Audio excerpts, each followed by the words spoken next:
नमस्कार दोस्तों, NCERT study में आपका स्वागत है। ठीक है, तो चलिए आज हम पढ़ेंगे कक्षा 10वीं की मैथ। ठीक है, कक्षा 10वीं की मैथ जो चैप्टर नंबर 1 पढ़ना है, प्रश्नावली नंबर 1 to 1 को हम सॉल्व आज करेंगे। ठीक है, तो इस वीडियो को आप अच्छी तरीके से देखें और इस प्रश्न को मैं जितने भी प्रश्न उसको सॉल्व कराऊंगा आप उनको अच्छी तरीके से समझना है। ठीक है, अगर इस चैनल पर नए तो चैनल को सब्सक्राइब करके बेल आइकन दबाते हैं। ठीक है, और ये वीडियो पसंद है तो वीडियो को लाइक कर दें। ठीक है, तो चलिए इसका आज पहला क्वेश्चन करते हैं।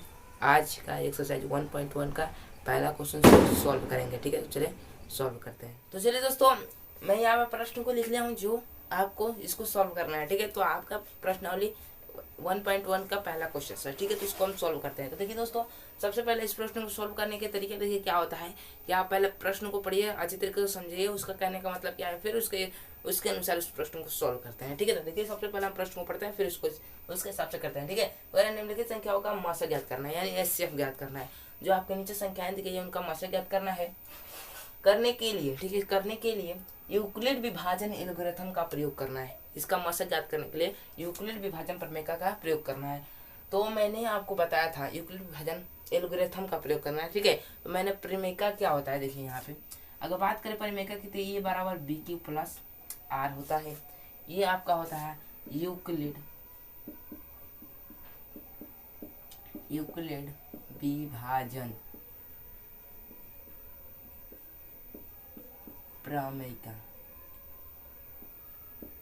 ठीक है, यूक्लिड विभाजन प्रमेय का। ठीक है, तो हम लोगों ने क्या यूक्लिड विभाजन ये प्रमेय का है, जहाँ पे क्या होता है दोस्तों आपका, जहाँ पे 0 greater than equal to r greater than b a आपका होता है। ठीक है, तो इसका मतलब क्या है मैं आपको यहाँ पे समझा रहा हूँ थोड़ा सा। देखिए, ठीक है, अगर मान लीजिए मैं यहाँ पे 4 ले रहा हूँ, ठीक है, और यहाँ पे मैं 3 से इसको डिवाइड कर रहा हूँ। ठीक है, तो अगर इसको मैं डिवाइड करूंगा तो कितना बार हो जाएगा, 1 बार मिल जाएगा। तो 3 1 जा 3, मतलब रिमाइंडर कितना बचा 1।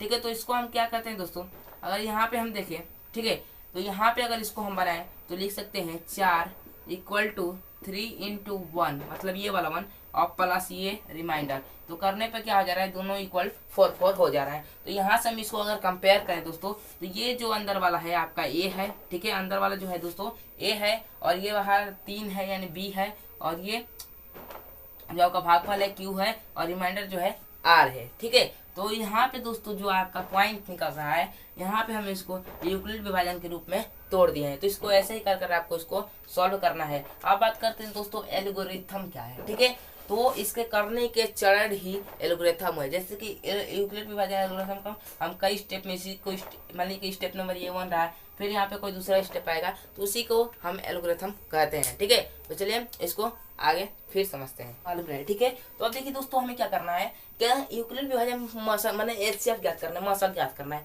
तो सबसे पहले हम जानते हैं कि मासा भाग विधि से निकाला होता है। तो देखिए दोस्तों हम यहाँ पे क्या किए थे, जैसे यहाँ पे हम भाग वाला नियम लगाकर इसको हमने निकाला था, मतलब सेम टू सेम इसको ऐसा प्रूफ किया अभी आपको, मतलब समझाया कि इसी पर आपके आधारित है। ठीक है, तो अगर दोस्तों हम इसको अगर रखूं अंदर तो ये यहाँ पे था, ठीक है, और बी आपका यहाँ पे था, और क्यू भागफल यहाँ पे था, और रिमाइंडर यहाँ पे था ना आपका, यहाँ पे कुछ ऐसा था। ठीक है, तो इसको अगर बात करें दोस्तों, तो इसके रूप में अगर मैं यहाँ पे करूँ तो मान लीजिए मैं करने आया 145 और 225 का मासा। ठीक है, तो ज्ञात करना है तो हम सबसे पहले यहाँ पे अगर हल करेंगे दोस्तों तो हम क्या लिखेंगे क्या कि 135 और 225 में देखेंगे कौन बड़ा है।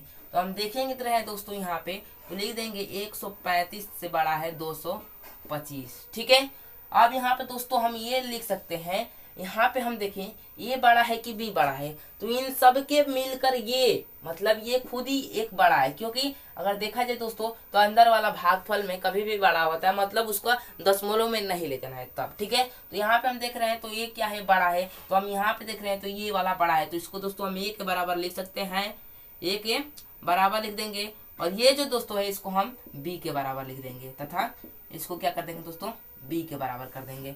अब दोस्तों यहाँ से आपको क्या करना है, यहाँ से आप लिखेंगे यूक्लिड विभाजन प्रमेय से, यूक्लिड विभाजन प्रमेय से। ठीक है, आपको यहाँ पे यूक्लिड विभाजन प्रमेय लगा देना है। यहाँ पे हमने बोला है क्या है, ये बराबर बी क्यू प्लस आर, और यहाँ पे जहाँ पे लिख देंगे, जहाँ पे आपका क्या है 0 greater than equal to R equal to B. ठीक है। तो आपको यहाँ तक कर लेने के बाद बस इतना ही स्टेप में आपको इसको सॉल्व कर लेंगे, ठीक है। तो आप देखिए दोस्तों इसको क्या करना है, आप यहाँ पे लिख देंगे, अब यहाँ पे अब इसको हम सॉल्व करेंगे, ठीक है। तो 135 है ना, वहाँ पे एक ए की जगह पे कितना है 225 है, तो वहाँ पे रख देंगे, और एक बी की जगह पे कितना है 135 और इंटू क्यू प्लस आर, और यहाँ पे जहाँ पे जैसे जैसे वहाँ पे लिख देंगे, ठीक है। तो आर और ग्रेटर देन बी 135 है, बी का मान कितना है 135। अब यहाँ पे लिख देंगे यूक्लिड, ठीक है, यूक्लिड विभाजन एल्गोरिथम, ठीक है। इसको क्या कर देंगे, यूक्लिड विभाजन एल्गोरिथम से अब इसको सॉल्व करेंगे, ठीक है। तो इसको सॉल्व करने के लिए मैं इसको हटा रहा हूँ, ठीक है, आपको जो जगह मिल जाए, ठीक है, सॉल्व करने के लिए। तो देखिए दोस्तों यूक्लिड विभाजन प्रमेय का सॉल्व करना है, तो हम यहाँ पे दोस्तों क्या करेंगे, यहाँ पे हम इसको 100 जो 225 है उसको अंदर रखेंगे और बड़ा वाला यहाँ पे रखेंगे, जैसे भाग दे तो वैसे देंगे। 135 से कम है, 135 आएगा कितना दोस्तों, तो आपका आ जाएगा, घटेगा तो आएगा 90, और यहाँ से फिर देंगे 135 को डिवाइड, तो कितना आ जाएगा, एक बार में जाएगा तो आएगा 90, फिर सॉरी 45 आएगा, ठीक है, 90 बार में जाएगा, और तो यहाँ पे घटेगा तो 45 और 45 को हम कटाएंगे, कितना जाएगा, 2 बार में जाएगा यानी 45, ठीक है, यानी 0। तो यहाँ पे दोस्तों आपका क्या हो गया, यहाँ पे हम लोगों ने मासा में पढ़ा है कि जो कटा कर 0 कर देता है वही आपका मासा होता है, मतलब कटाते जाएंगे, और जहाँ पे जो भाजक, ठीक है, कटा कर उसको 0 कर देगा वही आपका मासा हो जाएगा, ठीक है, इसको हम भाजक बोलते हैं। तो यहाँ पे भाजक जो है आपका 45 है, ठीक है। तो हम लिखेंगे इसके जो चरण है इसको लिख देंगे, तो लिखेंगे 135, ठीक है, सॉरी 225 है यहाँ पे, 225 इक्वल टू 135, ठीक है, और यहाँ पे मल्टीप्लाई में कितना 1, और यहाँ पे रिमाइंडर कितना है 90, ठीक है। तो यहाँ पे एल्गोरिथम नंबर 1 हो गया, ठीक है। और फिर इसको इधर लिखेंगे, तो अब यहाँ पे देखिए 90 है, 90 सॉरी 135 ना है, 135 इक्वल टू 90 इंटू 1 और प्लस कितना है 45, ठीक है। ये क्या हो गया आपका एल्गोरिथम नंबर 2 हो गया, ठीक है। अब उसी प्रकार कर इसको, तो देखिए यहाँ पे आया आपका 90, तो यहाँ पे देख रहे हैं 45 इंटू 2, यहाँ पे प्लस 0, तो यहाँ पे आपका क्या हो रहा है, मौसम जो है यहाँ पे सेसफल जो है 0 है, तो लिखेंगे यहाँ पे, ठीक है, आप लोग लिख लीजिएगा, यहाँ पे जगह कम है, लिख देंगे यहाँ पे सेसफल 0 है, इसलिए इसका जो मौसम होगा भाजक यानी 45 है, ठीक है। तो आप यहाँ पे तक इसको सॉल्व ऐसे कर सकते हैं। तो सेकेंड नंबर क्वेश्चन और थर्ड नंबर क्वेश्चन को खुद ही सॉल्व करें। चलिए आगे बढ़ते हैं, करेंगे, ठीक है। तो चलिए पहले इसको पढ़ते हैं। दर्शाइए कि कोई भी धनात्मक पूर्णांक, ठीक है, दर्शाना है कि कोई भी धनात्मक पूर्णांक है जो 6q+1, 6q+3, 6q+5 के का रूप का है, जहाँ की वे क्या है पूर्णांक है, ठीक है। तो इस प्रश्न को देखिए कैसे सॉल्व करेंगे, ठीक है। तो यहाँ पे आपको क्या करना है, यहाँ पे दिया है आपका कोई धनात्मक पूर्णांक है जो इसका या इस तरीके से प्रश्न को सॉल्व करूँ, ठीक है। तो चलिए सॉल्व करते हैं। देखिए दोस्तों क्या है, हमने प्रश्न पढ़ लिया है, ठीक है। तो आप लोग कोई पढ़ चुके हैं, दर्शाइए कि कोई भी विषम धनात्मक पूर्णांक 6q+1 या 6q+2, 3 या 6q+5 का रूप का होता है, ठीक है। तो आपको दर्शाना है, तो हम सबसे पहले मान लेंगे, माना कि ये कोई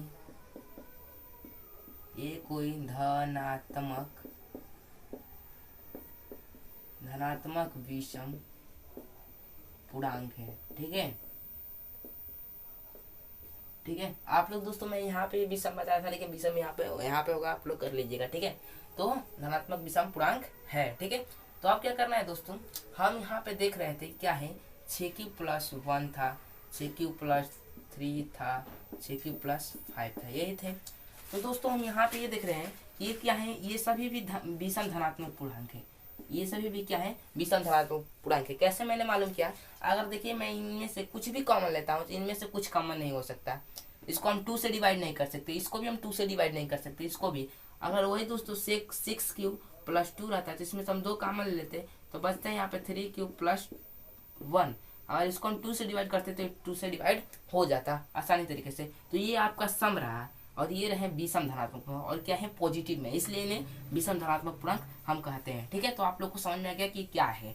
अब बात करते हैं दोस्तों, ये भी क्या है, हमने माना है इसे भी धनात्मक विषम पूर्णांक, सॉरी इसको धनात्मक पूर्णांक कर माना है, ठीक है। आप लोग इसको मिटा दीजिएगा, धनात्मक पूर्णांक करेंगे, ठीक है। क्या है, कोई धनात्मक पूर्णांक है, तो ये भी कोई धनात्मक पूर्णांक ही है, ठीक है। विषम है तो क्या, लेकिन धनात्मक पूर्णांक तो है विषम, और सम से मतलब यहाँ पे क्या है कि दोनों तो धनात्मक पूर्णांक है। यहाँ पर हम देख रहे हैं तो ये बराबर 6³+1 है, मतलब इसका सॉल्व करके इतना आना चाहिए एक के बराबर।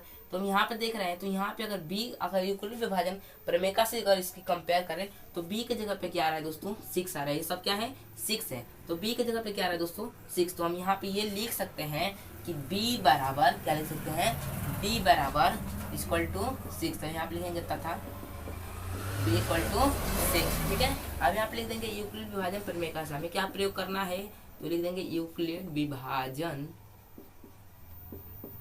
विभाजन प्रमेय का। तो हम इनका यूज आज यहाँ पे करेंगे। ठीक है, तो क्या है a बराबर b³ जहाँ पे आपका 0 > b। ठीक है, तो जहाँ जहाँ पे a है वहाँ पे a का मान रख देंगे। तो a की जगह पे खुद ही a है, b का मान है 6 और कुछ का मान दिया नहीं तो उनको सही रख देंगे। ठीक है, और यहाँ पे दोस्तों एक बात याद रखें कि जीरो आर का जो मान हो 0 हो सकता है। इसका मतलब है क्या ग्रेटर देन इक्वल का मतलब है कि आर का मान 0 हो सकता है और 0 से बड़ा, लेकिन 0 से छोटा नहीं।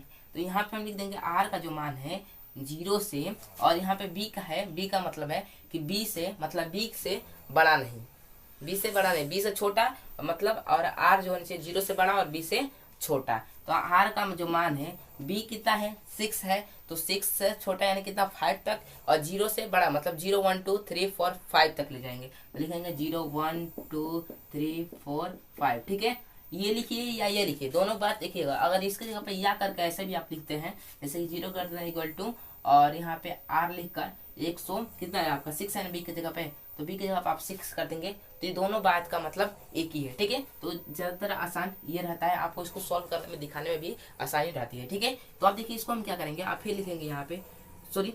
ठीक है, इसको कर लेने के बाद अब हम यहाँ से a के मान निकाल सकते हैं। अगर a के जगह पर हम 0 भी रखेंगे तो ये एक हमारा पूर्णांक बनेगा, धनात्मक पूर्णांक। 2 भी रखेंगे तो ये भी धनात्मक, 3 भी रखेंगे तो धनात्मक पूर्णांक, 4 भी बनेगा तो धनात्मक पूर्णांक। तो हम लिखेंगे a के संभव मान, a के कौन कितने मान संभव है। ठीक है, तो यहाँ से हम निकाल सकते हैं कि a के जो संभव मान है आपके एक 6³ है। देखिए 6³ प्लस r का मतलब 0, तो 0 रखेंगे तो 6 में अगर 6³ में 0 प्लस करेंगे तो उसका मतलब 0। ठीक है, तो और दूसरा है 6³ आर की जगह पे 1, तो 1 प्लस कर देंगे। उसी प्रकार 6³ + 2 6³ + 3। ठीक है, 6³ + 4 6³ + 5। अब यहाँ से क्या करना है, आपको विषम धनात्मक पूर्णांक पूछ रहा था कि इसी के रूप के होंगे, तो लिख देना है कि 6³ ठीक है 6³